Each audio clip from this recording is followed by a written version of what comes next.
Do a lot of my drills is I don't like kata.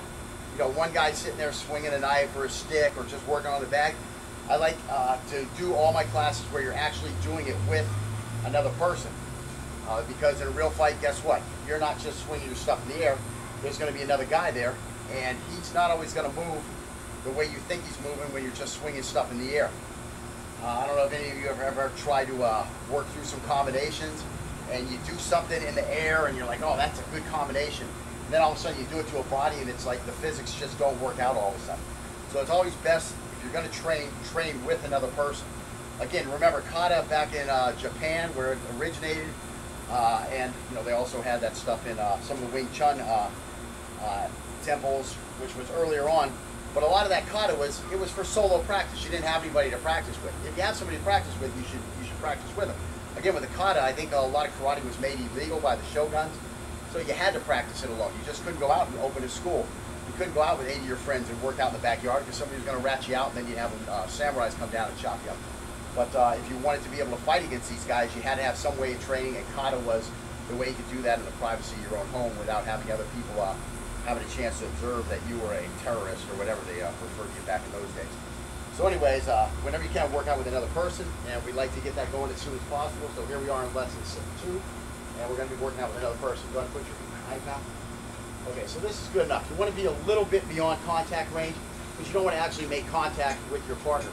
Later on, when we're making contact, we'll be using foam knives, and we'll be able to whack the hell out of each other. But for this drill right here, we just want to get him in the ideal move. So what you're going to do, Scott, is you're going to get in that good stance, get a ball of the foot in the rear foot, and I'm going to step towards you, and you're going to step back. Okay, so I'm going to do a step through, just to show you, don't move right now. So I'm just going to be here like this, and I'm just going to slash like this. And you're just going to move back and avoid your slash, okay? You're not going to move until I move. Now you can see I can't get you, so you don't have to be super fast. Later on, when we're close, you'll have to be super fast. But that'll be a different lesson. Okay, so again, here I go. Yeah, that's it. And that's it. Okay, so now you're going to come at me with 2. And bam, so I'm back, and bam, I'm back. Okay, so now we'll just do this back and forth like 10 times. Stay right where you are. So now I'm coming at you. So there you go. There you go. Good. And slide back a little, come forward just a little. Ready? Coming at me. And whoops, sorry. Jump that one early. Okay, stay right where you are when you get done. We're just going to go at it. Okay. Okay, come at you. Ready, go ahead. Okay. They just stepped and drag though last time. I don't know if you noticed. Ooh, it's hot out here, man. You have to do all another drills. And we'll do about 3 more, and we'll go on to the next drill. Well, then we'll finish our thing here, get a water break, go on to the next drill.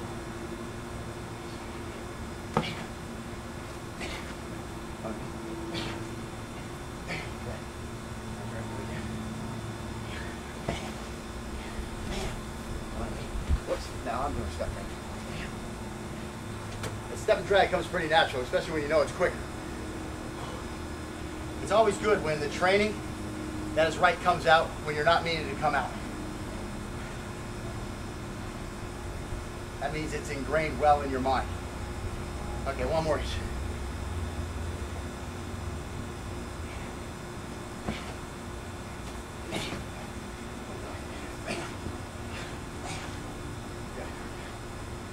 So that's a little drill you can do back and forth. And again, as you get more advanced, you get more comfortable with it, you're going to actually be trying to hit each other with that one. Okay.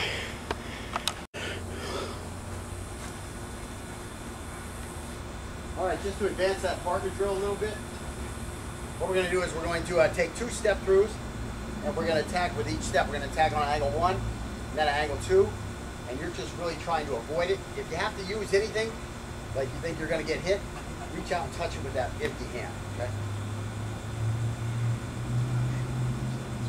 Bam, bam. You got to be out with her. Then go ahead. Bam, bam. There we go. Bam, bam. Bam, bam. Now what you want to do is you want to get that little chest hump in there as you go. just physics behind this chest hump. This is Bruce Lee, 1-inch punch, Bruce Lee, or Florio, unstoppable punch type stuff. Okay, let's talk about physics for a second. So I'm leaning forward. I'm in a forward profile stance. That means there's a good bit of weight on the front leg. I want to be about 50-50, maybe 60-40. I really don't care where the 60 and the 40 is. That's up to you. What are you comfortable with? What makes you move fast, okay? I like a pretty much 50-50. Okay, so again, when I lift this up, I start falling forward. Okay, what does that allow me to do? Well, do I want to go up? Do I want to go down? Or do I want to go straight forward as possible? Well, I want to go straight forward as possible. So now, I pull this up, I start falling down, right? That's okay, because at the same time, when I lift this up, I'm going to be propelling off of this. Okay, so now, I don't have to fight gravity as much going up, because it's going to make me go forward. So again, here I am here, I'm falling forward. Just stay where you're at. And now here I am here, and I'm propelling forward. Okay? I don't have to fight gravity as much. I'm letting gravity get me started by lifting this leg, and then all I'm doing is I'm propelling this falling body. I'm not trying to force myself up fighting gravity. I'm using gravity to get me moving, and then once that forward inertia starts, now I propel off the back. Okay? Now at the same time, when I lift this knee up, of course there's an opposite and equal force, right? So if I lift this up, that means there is a force going down. How do I counter that? Well, I counter that by bringing the body forward. Because when this body goes forward, goes down, that means there's an opposite force going up. So the two forces I don't want, the up and the down force, that are residual to the first movement, if you're keeping up with what I'm talking about, will be neutralized, and that's going to let me project myself to this vault faster. That's the footwork behind the 1-inch punch, okay? If you kept up with that, that's good. If not, review it a little bit, ask your dad, maybe you'll be able to figure it out. So let's look at that a little bit more.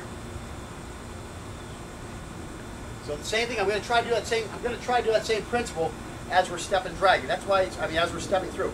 That's why it's important for the knee to come up and the body to snap down at the same time, so that those two opposing forces neutralize each other.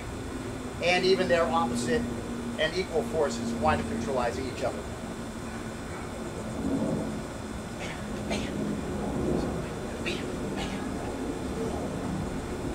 The problem, once you're going forward, the guy going forward, it's like you stop, you're still like on this lead, whoa, and now he starts that attack. It's very hard to get going backwards. A step and drag will work much better, because you're going to use much more force to get you going back with that back leg.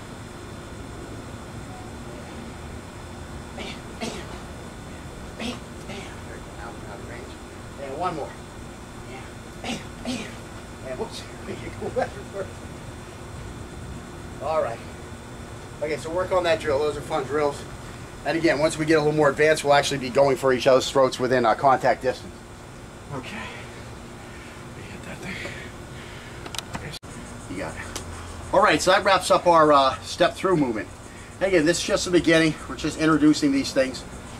We'll have a chance to continue to work on it, especially with Scott, and he'll get smoother, and with his longer frame, he's going to be able to challenge me to the maximum, because when you're a bigger guy, you just step longer.